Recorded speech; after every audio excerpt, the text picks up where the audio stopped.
సముద్రంలో పడి కొట్టుకుపోతున్న వాళ్ళకి కనుక ఒక చెక్క ముక్క చేతికి దొరికితే ఎట్లుంటుందో అట్లాంటిది ప్రస్తుతం వైఎస్ఆర్ కాంగ్రెస్ పార్టీ వాళ్ళ పరిస్థితి. 11 స్థానాలకు పరిమితమై 40% ఓట్లకి పరిమితమై గతంలో 51 నుంచి 40% పడిపోవడం, అదే సందర్భంలో 151 నుంచి మధ్యలో 5 ఎగిరిపోవడంతో కలవరపడుతూ ఆవేదన చెందుతూ తలడిల్లుతున్నటువంటి వేళ దాడులు అలాగే విధ్వంసాలతో విలవిలలాడిపోతూ నాయకుల అరెస్టులతో గిలగిలలాడిపోతున్నటువంటి వేళ ఒక విజయం కాస్త ఊరటనిచ్చింది, కాస్త సేద తీర్చింది. ఎమ్మెల్సీ ఎన్నికల్లో ఖచ్చితంగా ఓడించి తీర్థం, గెలిచే ప్రసక్తే లేదు, వైఎస్ఆర్ కాంగ్రెస్ పార్టీ పని అయిపోయింది, ఆల్రెడీ స్థానిక సంస్థల ప్రజాప్రతినిధులందరూ మా ఎంట వస్తున్నారు, ఫోన్లు చేసి మరీ బతిన్లాడుతున్నారు అంటూ గంభీరమైనటువంటి వచనాలు పలికినటువంటి తెలుగుదేశం జనసేన కూటమి నేతల మాటలు పక్కకి పోయి చివరికి పోటీ కూడా చేయడానికి వెనకాడినటువంటి పరిస్థితులలో ఏకగ్రీవం కావాలి, కాకపోతే ఇంకొక అతను ఇండిపెండెంట్గా వేశాడు కాబట్టి అట్టగాని ఓవరాల్గా విజయం సాధించినట్టే బొత్స సత్యనారాయణ.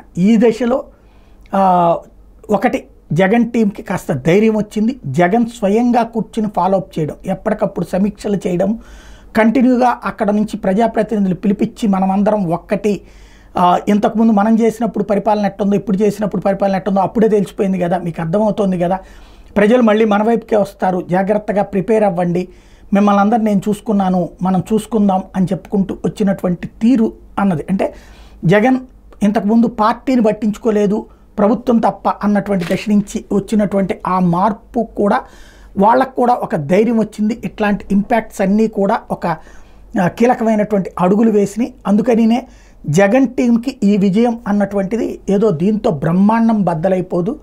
నేను చెప్పినట్టు కాస్త కోమాలోకి వెళ్తున్న పేషెంట్ కనుక ఆక్సిజన్ పీల్చుకుంటే ఎట్లా ఉందో అట్లా ఉంది ప్రస్తుతం.